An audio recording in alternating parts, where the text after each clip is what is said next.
small uranium pellet, about the size of a coin, can generate enough energy to power an entire neighborhood for a year. But how is electricity generated inside a nuclear power plant? In this video, we will discover how a nuclear power station works and how it transforms the energy stored inside atoms into electrical power. This engineering marvel produces enormous amounts of energy that keep our cities, factories, and homes running.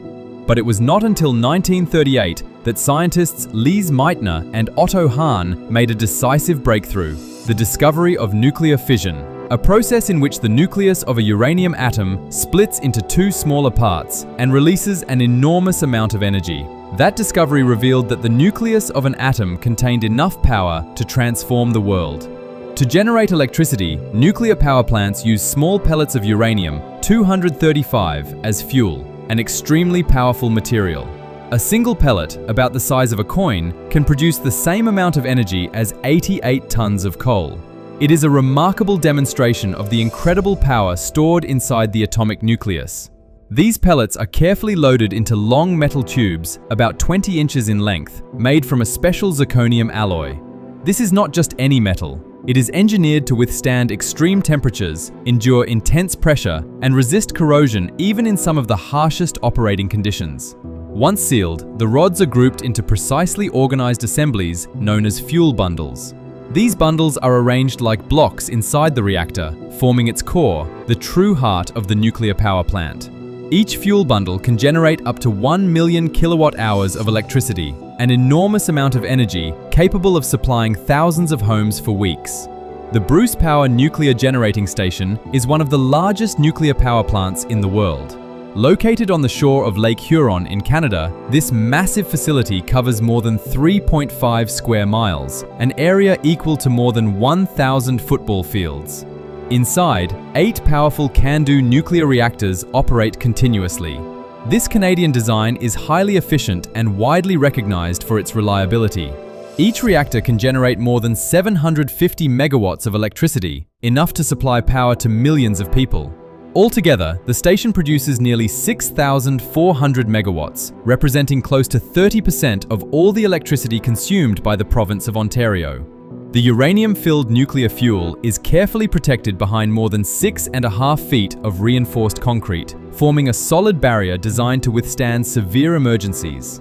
And as an additional warning, an intimidating "Do not enter" sign makes it perfectly clear that this is no place for curious visitors. At this stage, the fuel emits such low levels of radiation that they are barely detectable, allowing workers to handle it safely.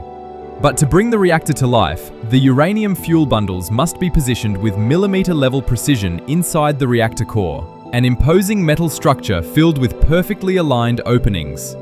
For safety, anyone approaching the core must wear a bulky protective suit, designed to reduce exposure to radioactive contamination. Even then, the reactor must be completely shut down. If the core were active, no protective suit could serve as an effective shield. Within seconds, the radiation intensity could become lethal, exposing workers to invisible energy powerful enough to cause catastrophic injury. Once the core has been inspected, cleaned, and rebuilt with surgical precision, the most important moment arrives: loading it with nuclear fuel. Uranium may seem almost magical because it is one of the most energy-dense elements found on Earth.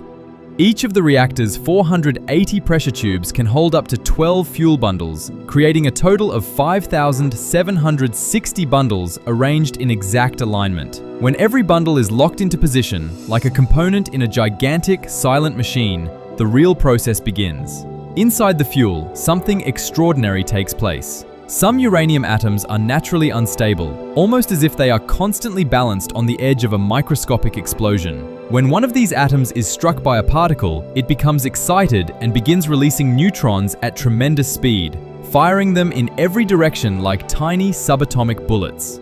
These fast, invisible neutrons pass through the strong zirconium walls surrounding the fuel. They travel from one tube to another like messengers carrying energy until one finally collides with another uranium atom. At that moment, something remarkable occurs: nuclear fission. The uranium atom splits into two smaller fragments, releasing an enormous amount of energy as heat, along with several additional neutrons that trigger new divisions. Those neutrons shoot outward, strike more uranium atoms, and cause them to split as well, releasing still more energy. This creates a nuclear chain reaction, a cascade of atomic divisions capable of producing enough energy to power entire cities. But with a nuclear chain reaction, the most important challenge is not simply starting it. The real challenge is controlling it. If the reaction grows out of control and is not stopped in time, one of the most feared events in nuclear energy can occur: a reactor core meltdown. This happens when the heat produced by atomic fission rises beyond safe limits and begins melting the reactor's internal components. The consequences could be devastating, including a possible release of radioactive material that could contaminate the surrounding environment, seriously affect human health, and force entire regions to remain evacuated for decades. To prevent that from happening, nuclear reactors use a system that is both simple and ingenious: control rods. These rods are made from special materials such as boron or cadmium, which can absorb the neutrons that sustain the chain reaction. When inserted into the core, the rods slow the atomic reaction or stop it completely, regulating the heat level with extraordinary precision. Without them, the reactor would be like a train without brakes. The reactor's heart is built like a fortress. It is not only sealed behind reinforced concrete walls more than 6.5 feet thick, but it can also shut down automatically if the temperature rises too high or the pressure falls too quickly. The reactor does not produce enough explosive force to blow the roof off the plant, but it generates more than enough heat to produce an immense amount of electricity. The heat created inside the core is used to warm water in a closed-loop system. This water is not intended for drinking or industrial use. Its only purpose is to carry heat away from the reactor core and deliver it to the steam-generating system. The entire process is monitored in real time from the control room, a space filled with screens, switches, alarms, and sensors. A team of highly trained technicians constantly supervises every critical measurement, including temperature, pressure, flow rate, and reactor stability. Every stage must remain carefully balanced at all times. The fuel supplies the heat, the pressurized water carries it away, the steam transfers that energy to the turbines, and the generator converts their rotation into electricity. Although the equipment is enormous, the entire operation ultimately depends on controlling particles far too small to be seen with the human eye. The water is kept under extremely high pressure so that it does not boil inside the core. The pressure is so intense that the water remains liquid even at temperatures approaching 572 degrees Fahrenheit. It then transfers its heat to a separate water circuit, where that water turns into steam. While this is happening, beneath the surface of the reactor, a visual phenomenon appears that is as beautiful as it is unsettling. The fuel produces a blue glow known as Cherenkov radiation, which occurs when charged particles travel through that medium faster than light can travel through the same material. Once the water in the second circuit has become high-pressure steam, the most spectacular part of the system comes into action: the turbines.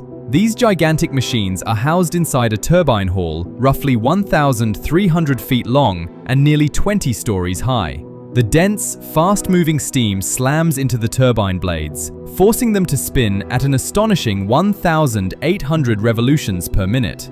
As the turbines rotate, they convert thermal energy into mechanical energy and finally into electricity. That rotating motion drives a massive electrical generator, producing more than 750 megawatts of power, enough to meet the electricity needs of around 500,000 people. After the steam has done its job turning the enormous turbines, it is not wasted. It enters a condenser, where it is cooled using cold water drawn from rivers, lakes, or the plant's iconic cooling towers. There, the steam condenses and turns back into liquid water, ready to begin the cycle again. This process repeats continuously, but nuclear power creates another challenge: radioactive nuclear waste. After operating inside the reactor core for about a year, the uranium fuel bundles become depleted, although they are not completely exhausted. They can no longer sustain the reaction efficiently, but they remain extremely hot and dangerously radioactive. Their temperature and radiation levels are so high that they cannot be handled or placed directly into long-term storage. Instead, the used fuel is submerged in enormous cooling pools filled with clear water. The water absorbs the residual heat, while also acting as a shield against radiation. The spent fuel must remain completely underwater for at least 10 years, until its temperature and radioactivity fall to safer levels. At the bottom of these pools, which can be more than 26 feet deep, more than 500,000 used fuel bundles may be stored. Give the video a like if you enjoyed it, and share it with someone else who might find it interesting. Also, subscribe to the channel and turn on notifications so you can keep learning with us. Thanks for watching.